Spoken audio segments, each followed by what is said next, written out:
Cooper caught it somehow.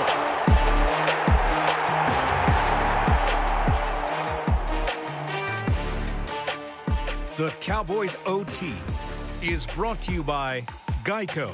15 minutes could save you 15% or more on car insurance. Sleep Number.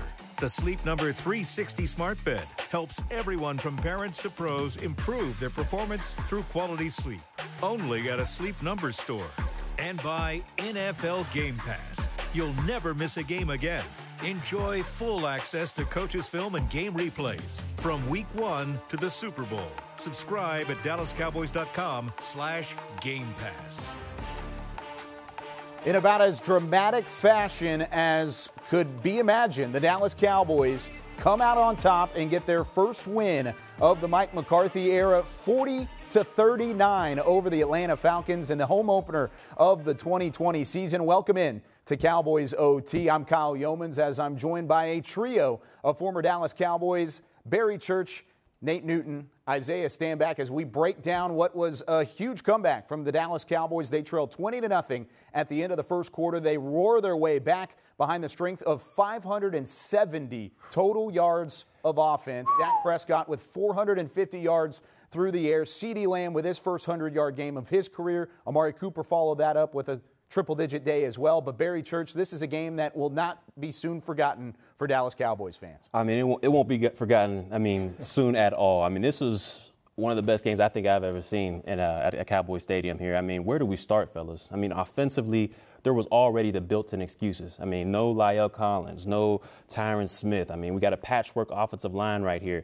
3 turnovers early in the first quarter. I mean, everything was built in for this team to lose. And to just see the resilience of this team go out there, down after down, just grinding it out. I mean, it was a grinding game. And they didn't, get back quick into this. They had to grind their way back into this game. Offensively and defensively, both combined. The second half was just amazing to me just to watch. I mean, the play calling was great. I feel like everything was hitting on all cylinders. That offensive line came together. So to me, I think it was a tale of two halves. And the Cowboys, hopefully, that second half team can go ahead and finish the rest of the season that way as well. Yeah, and to your point, B, I mean, these guys had to overcome a lot of adversity in this game, right? You think about the fact that these guys had 4 fumbles, right? They had 4 fumbles. Man. They had 2 failed attempts on 4th down on their special teams, right? They're missing their left tackle and their right tackle. Mm-hmm. And by the way, you know what I'm saying, these guys have a bunch of injuries on defense as well. I mean, these guys had to overcome a lot. So if that was any testament in terms of where this team is going to be mentally going forward, then this team's going to be in a good position because this was a must-win game. Oh, yes. And they made it happen. You know what's amazing is we've been going with this mantra around here, next man up. Well, you know what? I've always believed that it's the coach's job to find a scheme that fits. We missed both tackles. Okay, that's fine. But we found a way to get around those tackles. What showed consistency, resilience. Yes. And that's what this Cowboy team did. Mike McCarthy, great job. Mike Nolan, great job. Special team coach, I know you're trying to get there, and I love you, David. But you save us, you give us a little heart attack. But this team showed resiliency today, and that's the key to how they won this game, just perseverance. Yeah, resiliency is going to be the word that rings throughout whenever we talk about this game for years to come, really, because it's that type of game, that memory that's going to be in Cowboys fans. But whenever you look at this game specifically, the offense really struggled at the beginning. You mentioned the turnovers. There were 4 fumbles. 3 of them resulted in turnovers, and then you had the turnover on downs. That was just in the first quarter alone. They were able to shore up that side of the football. And then you talk about the second half efficiency. You go up there and put up 362 yards of total offense in the second half. That ultimately ended up being the game whenever it comes to that defense. Real quickly here, Barry, what was the biggest thing that stuck out to you that was the change on the offensive side? The biggest thing to me, fellas, I think it was the offensive line. I think, the first half, Dak was running for his life out there. I mean, those edges, which we talked about in pregame, they were scary. I mean, Takk McKinley was out there. Dante Fowler was out there. They were pretty much having their way with this offensive line in the first half. But the injury to Takk McKinley, that helped out a lot. That was a big turning point, I think, in this offensive line. And in the second half, they were able to solidify themselves. I mean, they worked together as a patchwork unit, and they were able to go out there and give Dak Prescott enough time to where they were able to empty the formation, and he was still having time to find receivers down the field. So hat goes off to those offensive line. I think that was a huge turning point when they came to play in the second half. Yeah, and to your point, Barry, you hit it right on the head, man. McKinley did a heck of a job, man. I mean, him getting hurt was a big turning point for this defense for the Falcons. That really took them away from the opportunity to really put the pressure on them like they were doing early. It was definitely the pressure that was on that defense early. It transferred over the offense. The offense picked it up, so did the defense. We're going to talk about how that defense stood strong in the second half, gave up just 10 points in the third and fourth quarters combined when we return when more Cowboys OT after this.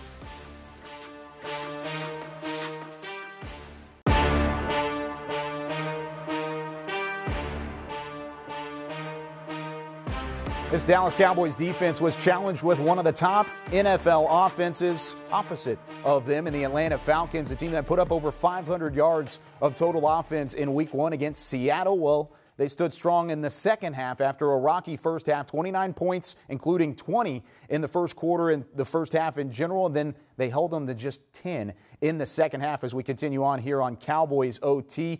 Kyle Yeomans, Barry Church, Nate Newton, and Isaiah Stanback. And Isaiah, we're going to start with you on this one, but whenever it comes to this defense, specifically for the Dallas Cowboys, there were a couple turning points and there were a couple plays that Atlanta left on the table, but ultimately it was all the way up to them just converting at the right time. Yeah, absolutely. I mean, Atlanta left a lot on the table. I mean, you could just call it how it is. Atlanta left a ton of plays on the table. I think everybody wants to kind of go back to the Julio play, right? Mm-hmm. Where he dropped the play action pass from actual Gage, right? Yeah. Through a dime. Julio wasn't himself, right? But I think back to really this first quarter, right, when all these turnovers started occurring, and you had, I think 2 of those 3 turnovers only resulted in field goals. Right, and I think you really got that feeling early of the old Atlanta team, right? 2017 Super Bowl Atlanta, right, where they didn't really convert on things and didn't put this team away like they could have, right? Which really let Dallas remain in the game, giving them the confidence, hey, maybe we can get back in this, right? Even though all these bad things happen to us, they happen early, right? So all we have to do is stick around and chip away. The game never really got out of hand. Right, it stayed within that three score, kind of realm. So if they allowed Dallas that confidence to say, yeah, guess what? Run the ball, move the sticks, make a play here. Let CD get some confidence. Let Schultz get some confidence. Right, start making some plays, and all of a sudden they were still in the game. Finish the thing off. I mean, when you look at this defense, man, they're very, very resilient. Mike Nolan dialed up some blitzes here and there at timely times to get them back to ball. So when you do that right there and you play with resiliency and you play hard and you line up in the right place and do the right things, and Todd Gurley, when he came in the game, they just shut him down. The other guys were a little bit better, but Todd Gurley, they shut him down, got the ball back for the offense, and they did what they had to do. Yeah, the defense for me in this particular game, they had a lot of built-in excuses as well, just like the offense had. I mean, they're down to their third middle linebacker in Joe Thomas. They didn't have Van Der Esch. They didn't have that veteran presence in Sean Lee, but they were still able to fight. They were still able to go out there and do it the best they could against this vaunted passing attack of the Atlanta Falcons. But overall, I loved the fight. I loved what I saw from Joe Thomas out there. He made a lot of mistakes, but he was able to go out there and finish the game strong. Tavon Diggs, he got welcome to the NFL a lot out there, yes. But he was able to fight as well, and he kept continuing that, and that's what I loved about this defense. Hopefully this continues for the rest of the season. It really was. Short fields. It was a gritty game. Whenever you talk overall about Trayvon Diggs, and then you throw Joe Thomas in there as well, both of them needed to make plays at certain points of the ball game. They stepped up and made a play. Maybe it was Atlanta leaving it on the table a little bit, but overall, in multiple occasions, you saw Joe Thomas come up and plug a hole when he really needed to. Held Todd Gurley just to 61 total yards on the ground, which I think is something that absolutely helps as we take a look at some of the defensive stats there for the Dallas Cowboys defense. 39 points, that's something you could work on a little bit, but overall, you're mostly trying to keep that yardage down. They did a really nice job of that in the second half, especially, Nate.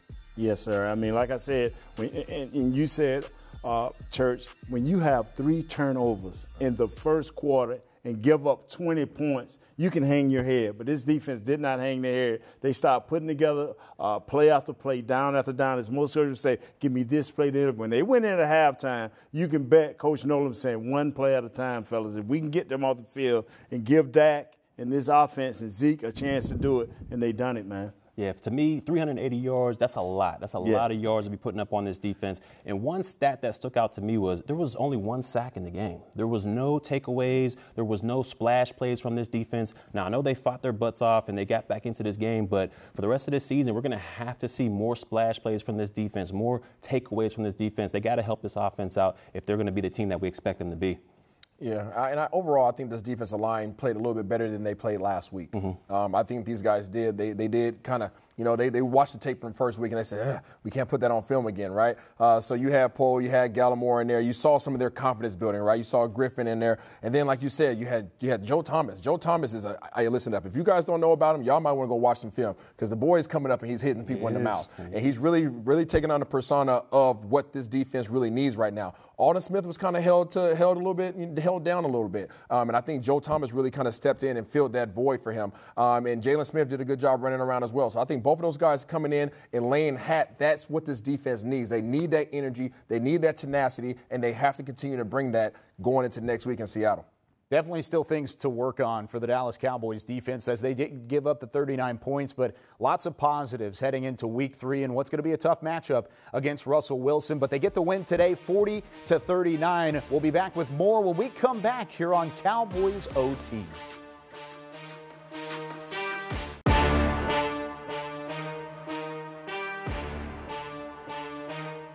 Last week, it was 127 yards from scrimmage for running back EZEKIEL Elliott. He goes for 122 from scrimmage today. Here's what the running back had to say following the 1-point win. Yeah, just talk about that comeback and that feeling after that game-winning kick. I almost felt unreal, with the start that we got off to, came out flat, turned the ball over 3 times, weren't really focused, weren't really honestly, I don't know.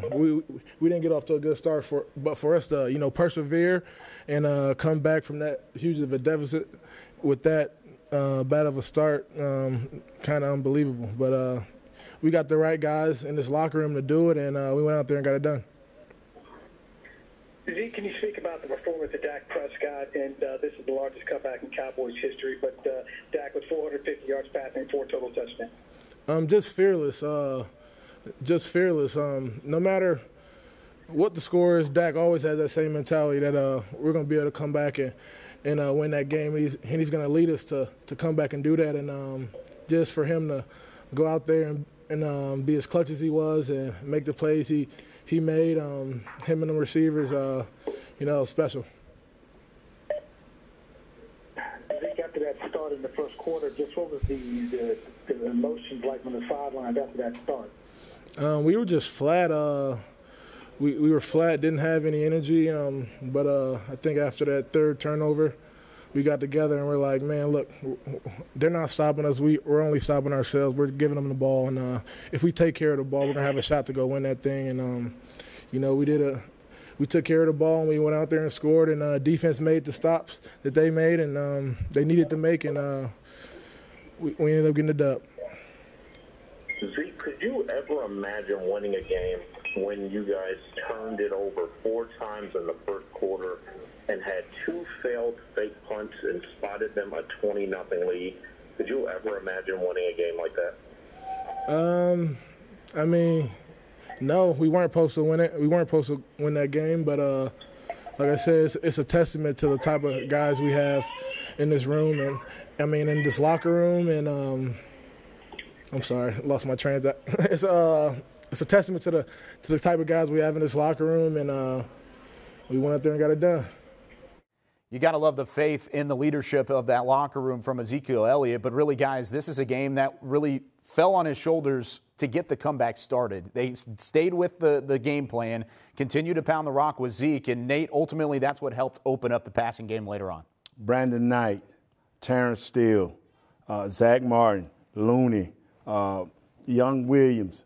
They battled, man. They battled. And when you got Zeke, a stud like that right there, that continue to pound and take dudes out on goal line stands, yeah, you can be resilient. believe that. This is true. I mean, this to me was, we said it before, it was a grinded out game. I mean, he went 22 for 89. It's by no stretch of the imagination his best game by any stretch of the imagination, but he grinded it out. And what he did do, he punished this Atlanta defense. Yes, he did. I mean, we saw what he did on the goal line to that safety who tried to come in there and wreck shop. He just went straight through him. He pounded him. And I think later on in the game, as the game wore on, the Atlanta Falcons, they just didn't want to tackle this guy. And it wore on him and wore on him. And as we saw that momentum, it switched up.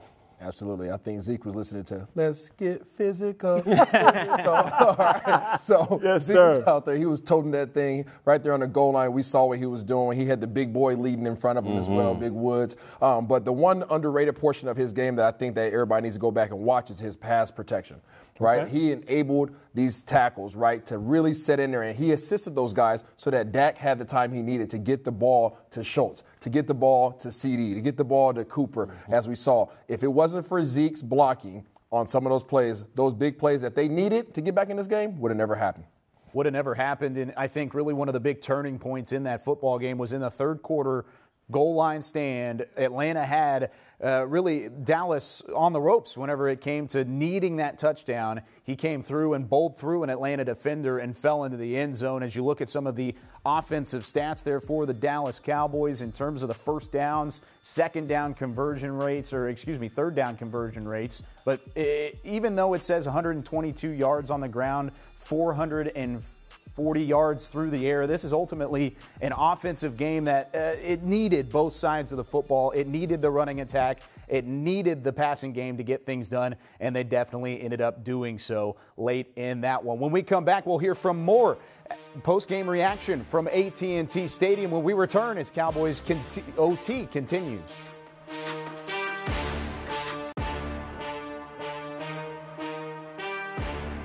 (40-39) the final score as the Dallas Cowboys secure the first win of the Mike McCarthy era. Here's the head coach following the game at the podium at AT&T Stadium. That fourth quarter, just display overall, and particularly after I think you actually picked up 47 yards on that pass to Lamb and it was brought back by a penalty, just continuing to make plays after that to put you in position to win. Well, I thought the whole football team, and definitely with Dak in the lead there, showed great resiliency. You know, there's a bunch of big time plays that, you know, in the adversity to keep overcoming it. And are we okay? Yeah, somebody's got their phone on. Okay. And just the ability to overcome all the adverse situations and taking it all the way down to the wire. Great clock management by Dak there at the end, and Greg nailed it for the victory. So we've spent a lot of time at the final segments in the game, and our guys did a great job of executing it here in the clutch.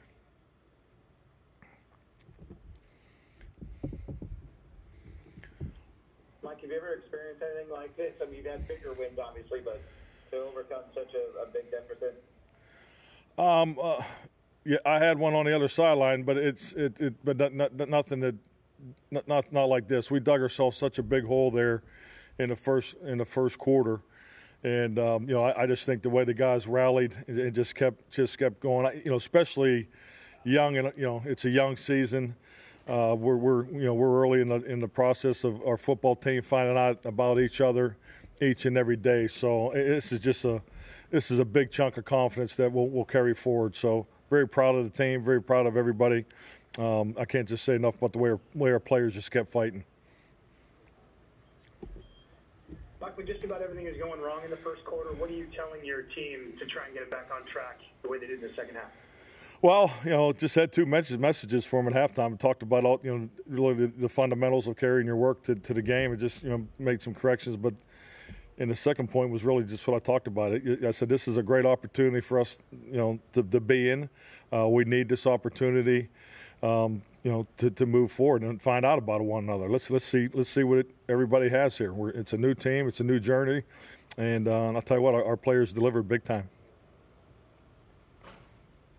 Mike, you obviously don't know until this plays out further, but is this the sort of game that can be a catalyst that goes beyond just a single victory, especially when you look at the difference in being 0-2 and going into Seattle and now where you are and how you feel about yourself? Well, I mean, it'll definitely be the intention. If, you know, you look at past experiences, you look at any great season that you're able to put together, you have you have big moments that you're able to build off of. This is a big moment to build off of. But the fact of the matter is, we're 1-1. We understand that. We want to make sure we establish home field, dominance, and to come back and get that done today was outstanding. It was a great environment. The fans were just a breath of fresh air to be out there, to be able to compete in this great environment. But yeah, it's something that we can point to. It's definitely, we find out a lot about ourselves today, and that was really the message at halftime. And once again, I can't say how proud I am of our players. It's always a proud moment for a coach to get his first win with a new franchise. Mike McCarthy got that today. And guys, there were still decisions left on the table from the Cowboys coaching staff, much like last week, but luckily this week it just didn't bite them, Isaiah. Yeah, I mean, these guys were lucky. Okay, there's no way around it. The Cowboys were lucky today. I believe that I was a fan of one of the two special teams, fourth down attempts. The one pass that was simply just wasn't on point. I was a fan of that one. I wasn't so much a fan of the run one. But also, as you go to the goal line there towards the extra point opportunity, right towards the end of the game, I was not a fan of them going for two when they had an opportunity to limit it just to a one possession game. That potentially could have been to their detriment. Luckily, it wasn't. Yeah, for me, I mean, both of those special teams fakes were questionable for me. Both of those situations happened on their side of the field. So if you turn the ball over, which it had, it could have been extremely detrimental for the Dallas Cowboys in that situation. But it wasn't. And it goes to show you, I mean, the championship pedigree that this coach has, because he could have panicked. He could have been out there and say, oh, man, guys, what are we going to do here? But it showed in his players. It showed in the resilience that they had that this could be a good thing for the Dallas Cowboys. Luck favors a prepared mind. Ooh, okay. Yes, sir. There you go. There you go. And sometimes in the NFL, you need luck. You need to find a couple breaks to go your way, and that's exactly what the Dallas Cowboys did today whenever they got the 40-39 win over the Atlanta Falcons. When we come back, we continue to break down one of the biggest comebacks in Dallas Cowboys history when we return on Cowboys OT.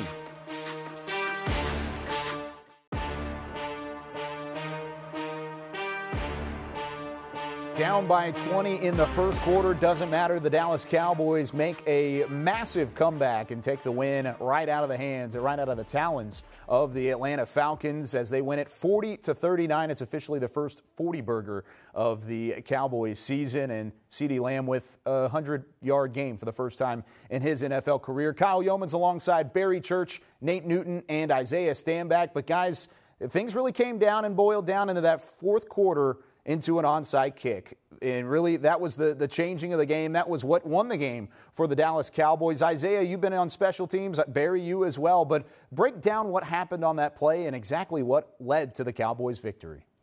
Well, I can tell you everything went the Cowboys' way on that play. I know, Barry, you can attest to it. Nate, you on the back end on the kickoff return. But whenever you're on the front line of being on the onside return team, right, you spend about, maybe 5-6 minutes on that per week, right? And as a front line man on the onside return team, your job is to do two things. Either take somebody out, which place a big hit on somebody to clear that out for the guy behind you to actually receive it, or jump on the ball.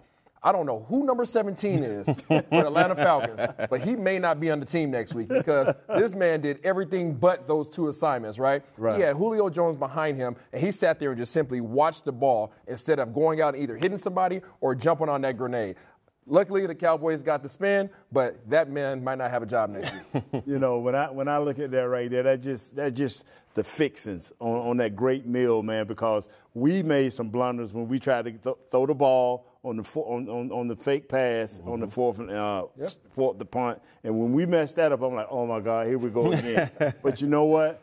These guys continue to play, and it came down to an onside kick and a guy not being so smart. So Joe Arizona, my old special team coach, no longer with us. Somebody would have had to pay for that come Monday morning. For me, it was Greg the Legs Zuerlein. I mean, we see the veteran, just a master at this onside kick. If you watched it closely, you saw how he set the ball up. It wasn't vertical. It was horizontal. Yes. That way they could get kind of if you're an Olympic fan, you get that curling action going where it's a slow roller out there. And like you said, 17, he just didn't have it right there. He could have jumped on it, but he didn't. But that slow roller ticked and ticked and ticked, went over that 10-yard line. Goodwin jumped on it and ended up being great for the Cowboys.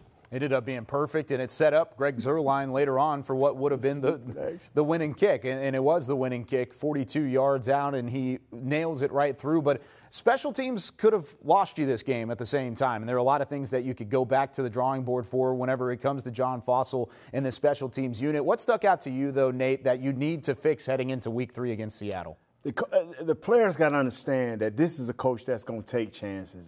Coach McCarthy gives them the okay. He goes out and do it. You have to show these coaches that you can complete a pass. Or you have to show a coach that, like you did on the special teams with the onside kick, that you're going to cover the way they can continue to call these plays. Yeah. Now, they just opening up and getting the rest of the league a chance to say, oh, man, we got to be ready because the Cowboys with the new Coach Foster are going to try things. But if we don't continue to be successful, then they're going to start drawing back on that, and then we'll become an average special teams guy.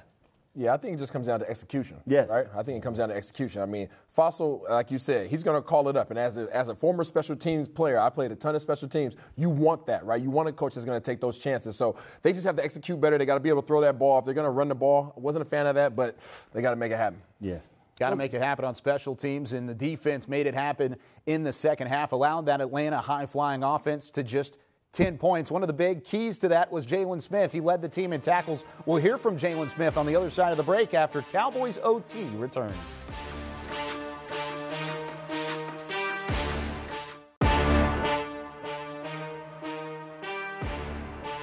With Leighton Vander Esch on injured reserve, it was really up to Jaylon Smith to have a big game today. He did just that and led the Cowboys defense in tackles. Here's what he had to say following the win.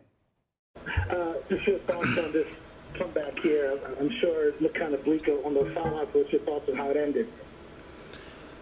You're never out of the fight. This league is won, and at the last minute, at the last second, a lot of the times in these games that we play, and you got to fight to the finish, and that's what we did, and came out victorious. What do you think on our onside kick? Do you think, I'm sure you got confidence that's going to happen, but did it seem like it was going in slow motion the way that ball was going?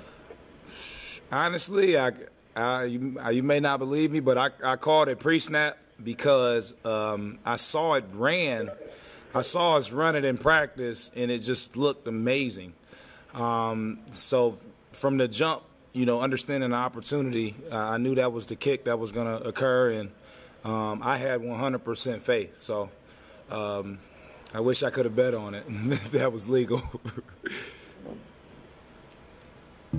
Thank you. Think of that start. I mean, you guys were behind and you're fumbling 4 or 5 times defensively. You guys a little helpless out there. What was your thoughts about the start that you guys had? Say that again, please. What do you think about the start that you guys had? Just from the very beginning, you guys were behind from the start.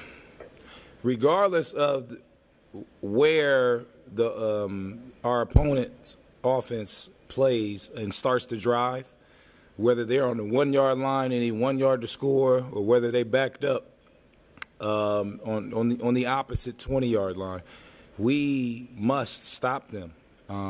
That's our duty. That's our jobs. And we didn't do that enough at the beginning.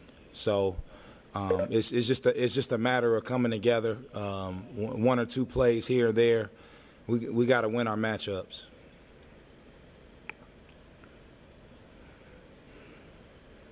Jaylon, can you kind of describe the scene in the locker room after the game? What was it like in there? Ecstatic. We understand how tough it is to win in this National Football League, and we're blessed to get a victory. We know we needed it, and now we're 1-1. We're at 500, and we got to keep this thing going. When the defense needed a stop, Jaylon Smith stood up strong, and they did so in that second half. 226 total yards for Atlanta in the first half, just 154 following halftime, and that ultimately ended up in the victory, 40-39 for the Cowboys. But Barry, whenever you're tasked with doing something like Jaylon Smith had to do today, playing without Leighton Vander Esch beside him, how tough was it for him to stand up and have a great game like he did, even with Joe Thomas beside him, too? You're not playing next to that guy you've been playing with, years. You guys kind of have that rapport with each other. But I mean, this defensive game, it wasn't perfect by any stretch of the imagination. I mean, Calvin really was out there making defensive backs look crazy, spinning them in tops. I mean, Todd Gurley and those boys, I think they were able to run the ball effectively on this defense. But Jaylon hit the nail right on the coffin. I mean, they fought and they fought and they fought, and they didn't let up. I mean, they had a chance. They're down 20 points to kind of just mail it in, but they fought hard, and I'm impressed with the resiliency of this Dallas Cowboys team. Yeah, I think you can hear it in Jaylon's voice, right? He was confident, right? And that's really the thing that's really coming across to those guys is the fact that that defense seemingly, no matter what happened early on, and when we talked about it, Nate, right? Yeah. Those guys kept them in the game, right? The defense kept this Dallas Cowboys team in the game, no question about it. And they just kept coming up. They just kept showing up. They had some big plays early that happened to them. They unfortunately were gifted some bad field possession, field position. So these guys came in and they showed up, man. Jaylon Smith did a heck of a job calling the game. I think him and Joe Thomas, honestly, I think you're seeing a little something come up. Even if Van Der Esch does decide to come back and, is able to come back, Joe Thomas and Jaylon Smith have great energy, and I think they work well together. Joe Thomas had 6 solo tackles, 6 assists. He played well. He dropped a hammer in there a couple of times for some losses. And I'm going to tell you another thing that really, really impresses me is they only gave up 10 points in the second half. The Cowboys scored 30. Yes, Atlanta fell back, got relaxed, and that's something you can't do in this National Football League. But the Dallas Cowboys defense stood tall and made plays when need be. Hey, keep playing, young fella, and I'm talking to you, Diggs. Keep playing. It's just a learning session, baby. It was a learning session for Trayvon Diggs, but you mentioned Joe Thomas, the way he was able to step up and make not only those 6 tackles, but he had a tackle for loss. He also had a quarterback pressure and a quarterback hit as well. So the fact that he was putting pressure on Matt Ryan, forcing that Atlanta offense to really labor. Talk about laboring. Julio Jones in the game, only 2 receptions for 24 yards. How can you say that you shut down a guy like him and an all-time great of Julio Jones the way that they did? That's pretty impressive for the defense, and it's one of the reasons they ended up on top. Another reason was another three-digit day for Amari Cooper. He finishes with 100 yards. We'll be back with more Amari Cooper when we return after this.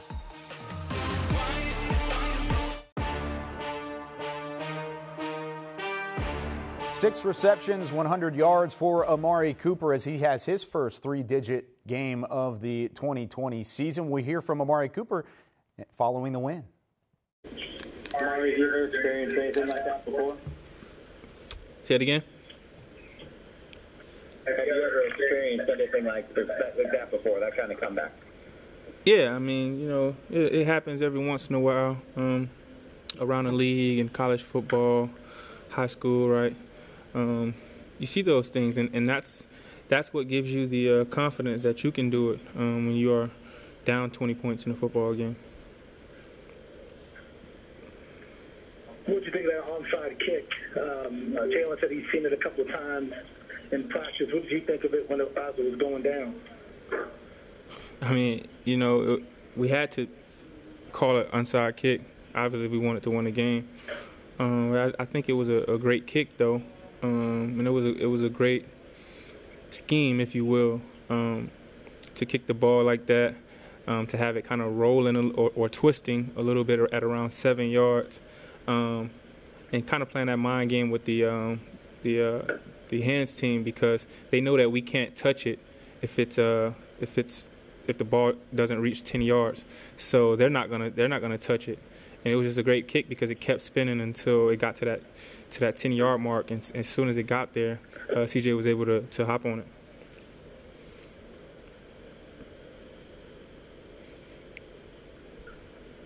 Amari, you had like a one-handed catch down there. Just your thoughts on how you – it seems as if you make these plays every week or so, but just your thoughts on how you made that play.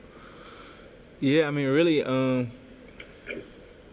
was usually I would just run up under it, but couldn't quite do that, so I had to resort to something else, and I just stuck my hand out there and grabbed it. I knew I could make the catch because I make the catch all the time in practice and stuff like that. So, yeah, that's all that happened right there. It was really kind of routine. What do you think of your quarterback today? Like I told him in the locker room right before I came to this interview, I told him he showed a lot of resilience today, and I told him where to keep fighting. Really, all of us, we just kept fighting, and we were able to pull this thing out. Hey, AMARI, when you're in the fourth quarter of a game like this, where you're down by 2 scores, 15 points, what's your thought process? Like, are you doing math with the scoreboard, trying to play it out, or are you just kind of not worrying about that and focusing on the next opportunity? Just where's your head at in a situation like that? Well, really, I think everybody is on the same page offensively, and we understand, like, if we're in the fourth quarter and we're down more than 1 score, we're not going to win a game in one play. You have to go out there and you have to take it play by play and just execute your assignment until you get down there, until you score. And then when you get the ball again, you try to do it again, because the thing about this game, you can't control everything. We don't play defense. I don't play defense. So we can only control what we do, and that's what we were trying to do. The confidence level is absolutely through the roof for Amari Cooper, saying that the one-handed grab that resulted in a 58-yard gain was just routine for the number 1 wide receiver. But, guys, when it came to Amari Cooper stepping up, he was really surrounded by a couple other receivers that stood up as well. Dalton Schultz with a great game, and really when they needed it, Barry. Yeah, I mean, for all the offense out there, like we said, I mean, this was a grinded out. This was a just scrappy type of game that these guys were involved in. It wasn't anything super spectacular out there. I mean, they were pretty much routine catches, not a lot of yak after the catch. But what they did do out there, they grinded it out, similar to EZEKIEL Elliott. They didn't drop a lot. When their name was called, they were able to answer the bell, and especially Dalton Schultz. I mean, I had my reservations about him in pregame, but this guy, he stepped up and he showed up big time, especially with the injury to Blake Jarwin. He went out there for 9 catches, 88 yards, and a TD. He did have an early fumble, but he was resilient with it, just like the rest of this team, and he was able to have a great game out there. So you telling me Schultz wasn't in your fantasy team? No, no, he wasn't. No, to Barry's point, I mean, those guys, they stepped up, right? It was literally by committee today. Mm-hmm. You could literally say it was by committee. Schultz stepped up, did well. Cooper obviously made the big play down the road. CD started becoming what everybody knows CD to be, right? You can see his confidence really starting to build. And Gallup always making a couple plays here and there as well with his speed. The unsung hero, however, down the road, down the stretch there was Noah Brown, right? He made a tough catch across the middle where he took a shot. Right, he took a shot right across the middle of that Atlanta defense and got back up, and that was a huge play for them. And then he also had the big play where he got on his high horse and got out a little bit. So that young man right there stepped up and made some plays when this team needed it, and that's what you have to do as a role player. And when everything else was covered, the bulldozer. Hey, that's all I got to say. I'll let the wide receiver talk. Yeah, you look at the bulldozer, Dalton Schultz with his first career touchdown grab, at least in the regular season. And, hey, they made an impact. And those are two guys without Blake Jarwin you really needed to show a game today. When we come back, we'll look at how Dak Prescott did in this 40-39 win here on Cowboys OT. The Cowboys OT was brought to you by Geico. 15 minutes could save you 15% or more on car insurance. Wendy's new pretzel bacon pub cheeseburger at participating Wendy's for a limited time only. And by NFL Game Pass. You'll never miss a game again. Enjoy full access to coaches' film and game replays from Week 1 to the Super Bowl. Subscribe at DallasCowboys.com/Game Pass. Just the third 445-yard-plus game for Dak Prescott in his career. The first one, of course, of 2020 as the Cowboys put up 570 yards of total offense in a 40-39 win, come from behind fashion over the Atlanta Falcons. Here's Dak Prescott on what he had to say following the win.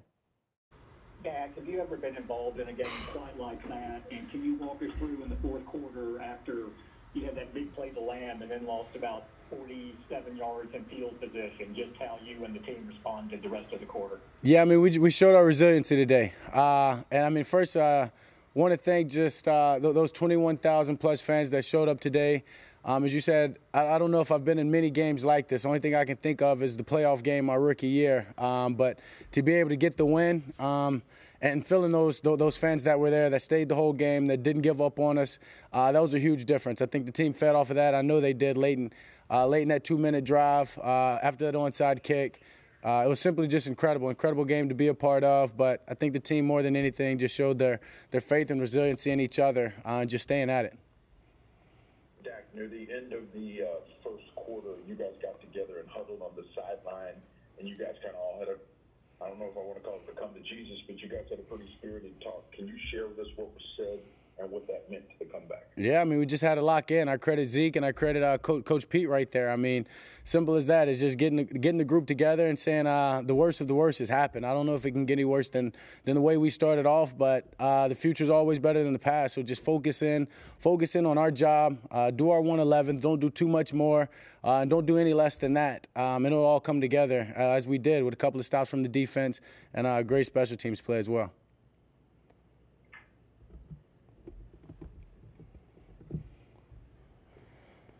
You talk about your faith in CD to go to him in a big situation there towards the end. Yeah, I mean, CD, I've talked about it in training camp, and I'll continue to talk about just how much I believe in him. He's a player that works hard, that shows up, does the right thing, and wants to make those plays. He wants the ball thrown to him in those critical situations, and it was crazy. I was upset that I missed him, and I tried to be too pretty and side on him that throw to him on the goal line and just told him, we'll get it. And after that big drive, came back to him, and he made a huge play, went and got some run after catch, and that just shows the character he has and just staying with it and staying at it. Just impressed by everybody today. Dak Prescott leading what is the largest Cowboys comeback since 2014 as they were down by 20 at the end of the first quarter. But, guys, when it comes to Dak Prescott's game, this was a career day, of course, but what stood out to you the most, Isaiah, on what he brought to the table and how he led the comeback?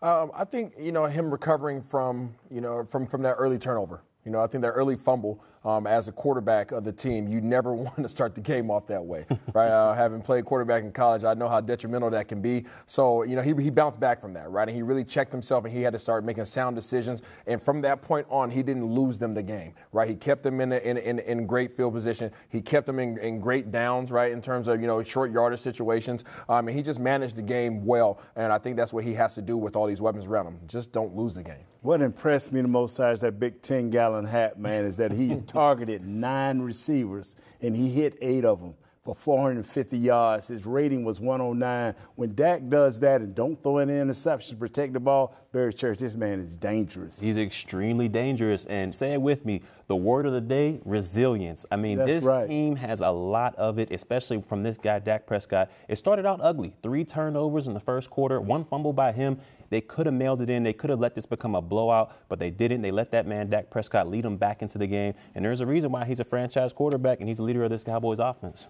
It's crazy whenever there's a game like this one, there's always going to be something that stands out that hasn't happened before. Dak Prescott finally threw a touchdown pass against the Atlanta Falcons. The Falcons, heading into today, was the only team he's faced twice that have not given up a passing touchdown. He did rush for 2 as well. Whenever you look at Dak Prescott, though, Isaiah, just really quickly before we wrap things up, what is the biggest thing now heading into week 3 that he has to take advantage of? He has to just rally his team. He has to rally his troops, right? I mean, he showed who he is as a quarterback. He showed that why he should have got paid this offseason, right? Absolutely. So, he just has to, continue to round these guys up and get them ready to go on this tough road trip that's coming up because it's really him versus Russell Wilson. We're going to see who's going to win that one. A trio of former Dallas Cowboys, Isaiah Stanback, Nate Newton, Barry Church. I'm Kyle Yeomans. The Cowboys come out on top 40-39. It's a memorable one today from AT&T Stadium. Until next time, that's it for Cowboys OT.